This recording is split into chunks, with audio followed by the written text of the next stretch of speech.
اشرح لي صدري ويسر لي أمري واحلل عقدة من لساني يفقه قولي واجعل لي وزيرا من أهلي رب زدني علما۔ سورۃ الکہف آیت نمبر 32۔ یہاں سے ایک واقعے کا سٹارٹنگ ہو رہی ہے۔ تو دا مین آف ٹو گارڈن، یعنی کہ دو باغوں والے ایک شخص کا واقعہ جس کے دو باغ تھے۔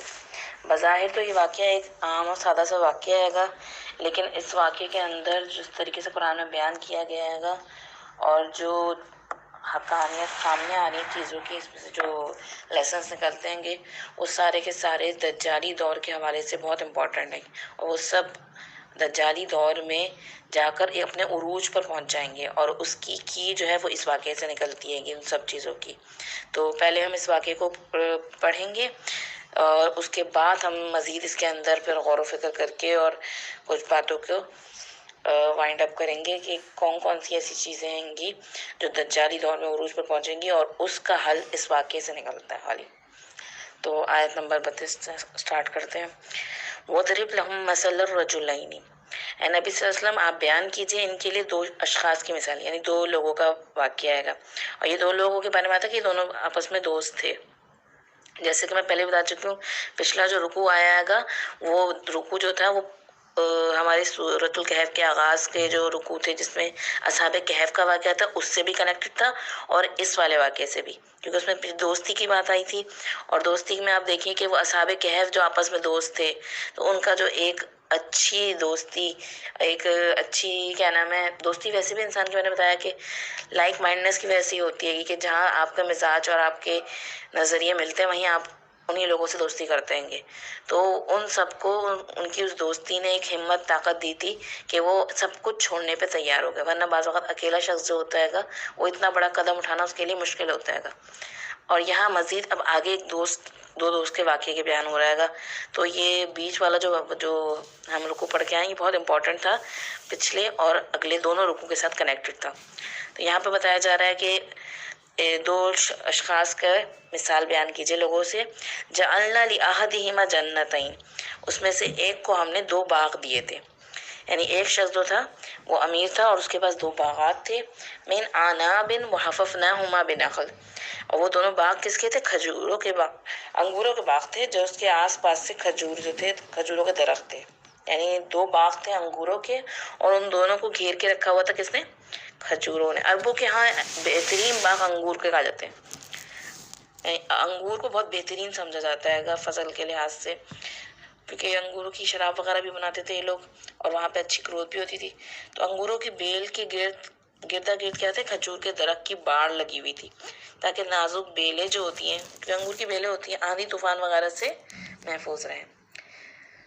تو وجعلنا بینہما الزرع، اور ہم نے ان دونوں باغوں کے درمیان کھیتی کا بھی انتظام کر رکھا تھا، یعنی انگور کے باغ تھے اور آس پاس سے انگور کے باغ چاروں طرف کھجور کے درخت سے گھرے ہوئے تھے، اور درمیان میں کیا تھا کہ ان کے درمیان میں اتنے افادیت تھا کھجوروں کے درخت کی وجہ سے کہ باڑ وغیرہ یا حفاظت تھی ہر طرح سے، تو درمیان میں اس نے کاشتکاری کر رکھی تھی، اور اس میں اناج وغیرہ بھی اگایا ہوا تھا، غلہ وغیرہ، تو یعنی ہر طرح سے وہ جو باغ تھا وہ مثالی باغ تھا، بہترین اس کا ایسٹ تھا۔ آیت نمبر 33۔ کلتا الجنتین آتت اکولہا ولم تظلم منہ شیئا، اور دونوں باغات اپنا پھل خوب دیتے، یعنی دونوں باغات جو تھے وہ ٹاپ کلاس کا پھل دیتے تھے، ولم تظلم منہ شیئا، اور اس میں کچھ بھی کمی نہ کرتے تھے، یعنی بھرپور فضل آتی تھی، اس کی فصل میں کوئی کمی نہ تھی، اور دونوں باغات جو تھے ہر سال موسم کے مطابق خوب پھل دیتے تھے، اور ان کی پیداوار میں کوئی کمی بھی نہ ہوتی تھی۔ تو ان باغوں کا مالک شخص تھا، سالہ سال سے ان کی پیداوار سے خوب مسلسل فائدہ اٹھایا ہی جا رہا تھا۔ آپ سوچیں نا، ایک بندے کا بزنس اگر آگے بڑھا ہی جا رہا ہے تو وہ کتنا کہاں تک پہنچ جاتا ہے گا۔ تو اب وہ شخص جو تھا نا وہ دماغی طور پہ کیسا ہو گیا تھا کہ وہ آخرت کو بلا بیٹھا تھا، مطلب اتنا اپنے بزنس کی بڑھتے دیکھ کر وہ سمجھا کہ بس یہی ہمیشہ میرے پاس رہے گا۔ تو وَفَجَّرْنَاهُمَا خِلَالَهُمَا نَهَرًا، اور ہم نے جاری کر دی تھی ان دونوں کے درمیان ایک نہر، خلالہما خلل سے ہے، یعنی کہتے ہیں نا درمیان میں، دونوں کے درمیان میں کیا تھی؟ ایک نہر بھی جاری تھی. اور اس سے کیا ہوتا تھا؟ اس سے فائدہ یہ تھا کہ ان دونوں باغوں کے بیچ میں ایک نہر تھی، گویا اس کو پانی کا بھی کوئی پرابلم نہیں تھا، کوئی مسئلہ ہی نہیں تھا. تو اندازہ کریں، انگور کی بیلیں ہیں، کھجور کے درخت ہیں، سرسبز کھیتیاں ہیں، پانی بھی وافر مقدار میں موجود ہے جو اس کے اندر نہریں بہ رہی ہیں گی. تو مطلب کوئی پرابلم ہی نظر نہیں آتی ہے. یہ آیت نمبر 34. وَكَانَ لَهُ ثَمَرٌ، اور اس کے لیے خوب پھل بھی تھے. یعنی پھل سے مراد اب ایک طریقے کا نتیجہ خلاصہ بھی لے لیں، یعنی پیداوار کو بیچ کر بھی اس نے خوب مال جمع کر رکھا تھا، اور ہر طرح کے پھر اس نے اس سے مویشی، گھر، اور اب آج کے دور میں حساب صاحب لینا، جیسے کہ ایک شخص ہے اس کا خوب بزنس فلورش کیا ہوا ہے، اور اس نے کئی مقامات پہ اپنے ایسٹس انویسٹمنٹ کی ہوئی کیپٹل کو، اور اس سے مزید فائدے اٹھا رہا گا. اس کے کئی ملکوں میں گھر بھی ہو گئے ہیں گے، خوب گاڑیاں، اور خوب مطلب آپ آگے سوچ سکتے ہیں اس سے کہ وہ اس کے اندر کتنا اس کو فائدہ پہنچ رہا تھا. وَكَانَ لَهُ ثَمَرٌ، اس کے نتیجے میں اس کے لیے خوب پھل ہی پھل تھے. فَقَالَ لِصَاحِبِهِ، تو وہ اپنے ساتھی سے کہنے لگا، یعنی اپنے ایک دوست سے. وَهُوَ يُحَاوِرُهُ، اور وہ آپس میں گفتگو کر رہے تھے. يُحَاوِرُهُ ہم اردو میں اس سے ملتا جلتا لفظ کہتے ہیں محاورہ، ٹھیک ہے. تو وہ آپس میں کیا کر رہے تھے؟ بات چیت کر رہے تھے. انا اکثر منک مالا واعز نفرا، کہ میں تو تم سے بہت زیادہ مال میں ہوں اور بڑا ہوں اور نفری میں. یعنی یہاں سے اس کا فخر اس شخص کے اندر نظر آ رہا ہے کہ میرے پاس تو مال بھی بہت ہے، نفری بھی بہت ہے.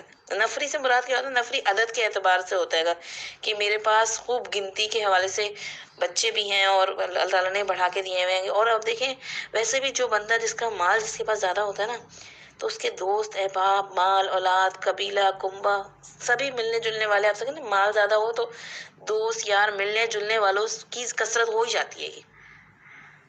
تو مال کے دھوکے نے اس کو کیا کیا کہ غلط فہمی میں مبتلا کر دیا. اور کیا کہنے لگا، ایک ہوتا ہے کہ اگر بندہ کے اندر مال کا فخر اور تکبر ہو تو وہ کہیں نہ کہیں اس کی آواز میں، اس کی ٹون میں، اس کی بات چیت میں نظر آنے لگتا ہے. تو یہ اس کا جو دوست تھا وہ مالدار نہیں تھا زیادہ، تو یہ اس سے کس طرح کہتا ہے کہ انا اکثر ہوں، میں زیادہ ہوں، کثرت میں ہوں، من کا تجھ سے، مالن، مال میں بھی، وعز، اور عزت میں بھی، نفرا، اور نفری کے اعتبار سے بھی، یعنی ہر طرح کی پاورز بھی مجھے ملی ہوئی ہیں گی.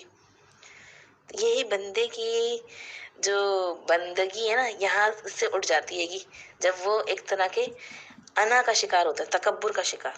جب اس کے اندر سے نا میں نکلنے لگتی ہے اپنی، کہ جہاں اللہ کی نعمتیں اسے ملتی ہیں گی اور وہاں میں کا شکار ہو جاتا ہے کہ میں نے یہ کیا ہے، یہ میرا کمال ہے، مجھے یہ ملا ہے، میں نے یہاں خرچ کیا، یہ میرا آئیڈیا تھا، اور میں یہ نہ کرتا تو دیکھو آج میں کہاں ہوتا، میں کہاں پہنچ گیا، یہ میری ذہانت، یہ میری قابلیت، یہ میرا کمال، یہ میری job, each and everything جو آپ سمجھ لیں میں سے کنیکٹڈ ہے گی. کیونکہ یہ میں کا جو نعرہ ہے نا، سب سے پہلے کس نے لگایا تھا؟ یہ میں کا نعرہ سب سے پہلے اللہ کے دربار میں شیطان ابلیس نے لگایا تھا. انا خیر منہ، اس نے کہا تھا جب آدم علیہ السلام کو سجدہ کرنے کا حکم دیا گیا تھا کہ انا خیر منہ، میں اس سے بہتر ہوں. اپنے آپ کو اس سے بہتر سمجھنا. اور نبی کریم صلی اللہ علیہ وسلم نے جو تکبر کی ڈیفینیشن ہمیں بتائیے گی تو وہ یہی بتائیے گی کہ بطر الحق وغمت الناس، یعنی حق کا انکار کر دینا. تکبر یہ ہے کہ بندہ حق کو حق مان کے، یعنی صحیح بات سمجھ میں آ گئی لیکن پھر بھی انکار کر دیا تکبر میں، خود کو بڑا سمجھتے ہوئے. وغمت الناس، اور لوگوں کو حقیر جاننا، لوگوں کو نیچے سمجھنا. یعنی کہ اب میں اپنے آپ کو اس لیول پہ لے آؤں کہ لوگوں کو نیچے سمجھ رہا ہوں، جبکہ حالانکہ جو مومن بندہ ہوتا ہے جب اس کو اللہ کی طرف سے مال ملتا ہے، نعمتیں ملتی ہیں تو وہ مزید جھک جاتا ہے، مزید دوسروں پہ خرچ کرتا ہے اور اپنے آپ کو جھکا لیتا ہے. وہ ہر جگہ پوسٹرز لگاتا نہیں پھر رہا ہوتا کہ میں یہ کھا رہا ہوں، میں یہ پہن رہا ہوں، میں نے یہاں گھوم کر آیا، میں اس کافی شاپ میں گیا. آپ دیکھیں نا آج کل ہمارا کیا ٹرینڈ چلا ہے گا فیس بک سے، جو کچھ بھی کہہ رہا ہے آپ اپنے اچھی چیزیں دکھا رہے ہو. تو ظاہر سی بات ہے جب آپ گھر میں بیٹھ کے چٹنی اور روٹی کھائیں گے یا دال چاول کھائیں گے تو وہ تو آپ فیس بک پہ نہیں ڈالیں گے نا. لیکن کبھی اگر آپ نے کچھ ایسا کرا ہے تو میں یہ کر رہا ہوں، میں وہ کر رہا ہوں، میں یہاں بیٹھی ہوں، میں وہاں جا رہی ہوں، یہ سب چیزیں آپ کو کیا دکھا رہی ہیں گی کہ اپنا شو آف کرنا کہ میں کیا ہوں، یا میرا لائف اسٹائل کیا ہے، یا میں کہاں پہنچ گیا ہوں، کیا کہاں جانا چاہ رہا ہوں.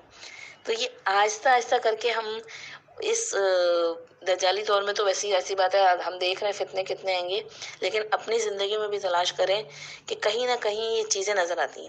اور آپ ایک طرح سے دیکھیں نا تو دنیاوی اعتبار سے بھی دیکھیں نا تو جو آج کل کی سپر پاور ہیں گی ان کے اندر بھی آپ دیکھ لیں ان کی گفتگو میں، ہم یہاں پہنچ گئے، ہم ٹیکنالوجی میں اتنا سویلائزیشن میں ایسے آگے کہ بس کچھ نہیں ہے، اب تو ہمیں کوئی روک ہی نہیں سکتا ہے. آپ دیکھیں نا چائنا نے کیا کہا تھا، ہم اتنا آگے پہنچ گئے پاورز میں اور ٹیکنالوجی میں اور سائنس اس میں کہ ہمیں کوئی نہیں روک سکتا. اور اب دیکھیے آپ امریکہ کو دیکھ لیں، دوسری بھی جہاں کنٹریز جہاں اس چیز کا تکبر آتا ہے نا انسان کے اندر، تو اللہ تعالیٰ کبھی نہ کبھی اس کو جھکا کر لذاذ ملے گی. ہر چیز کا لازمی زوال آتا ہے. اور آج دیکھ لیں سب کے سب گرے پڑے ہیں گے کہ کوئی حال نہیں ہے پوچھنے کا کہ جو ایسی ایک وبا، ایک ایسا جراثیم جو نہ نظر آنے والی چیز. واللہ وہ کنسپیریسی تھیوری بھی ہو سکتی ہے کہ ان کا اپنا پیدا کردہ بھی ہو سکتا ہے، لیکن دیکھیں اگر ان کا خود بھی پیدا کردہ ہے اور انہوں نے اس کو دوسروں کے لیے بھی وبال جان بنایا تو ان کے لیے خود بھی وبال جان بن گیا، ان کی اپنی معیشت بھی ڈوب رہی، سب کچھ ہو رہا ہے. تو یہ جو میں جو ہے نا، یہ پاور اور اتھارٹی اور اپنی نعمتوں کا یا اپنے مال کا وجہ سے جو آتا ہے گا انسان کے اندر، یہ انسان کے لیے بہت نقصان دہ گا. اور یہ اندر جب موجود ہوتا ہے تو یہ نکلتا ضرور ہے. آپ دیکھ لیں نا، یہ بار بار جو بڑے بڑے ملک ہیں گے یہ بھی کس طرح دوسرے ملکوں کو دبا رہے ہوتے ہیں اپنی اس سی میں کہ ہم یہ ہیں،